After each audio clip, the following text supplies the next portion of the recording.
Hey, good day there. Thanks for coming back. As just a follow-up to the video I did on the removal of the headlamps on the XF Jaguar, they're just the same nightmare putting them back in. I switched this vehicle over from regular, I guess, HDI bulbs to some LED bulbs. It said compatible with the Ballast, blah blah blah, and given that an original bulb was over $130 here in Canada, I decided to go Amazon, bought two new LED bulbs. I've got the lights out, so let's put them in and see what happens. Very impressed, seems to work okay, but you will not get it apart or back together again without a ratchet ring spanner. I'm sure of it. I really don't see there's any other way.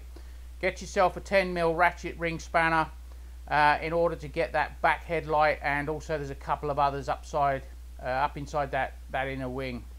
At the end of it though, nice bright bulbs. They say they're 100 watt, but they look good. They shine down the road nicely, and no issues.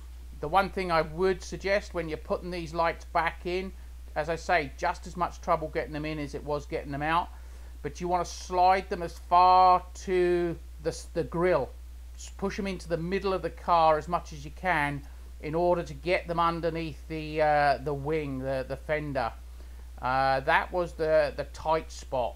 Other than that, they kind of go back in. I did manage to break the lugs off of the second headlight, putting them back in, but got them all fitted. These are the bulbs I used. Got them from Amazon. There's lots on there, but as you can see, nice and bright. They work well for me. I'd love it if you could subscribe to the channel. It's amazing what a few subscribers make a difference to the viewing, the popularity, and then I just add more random videos. Thanks a lot.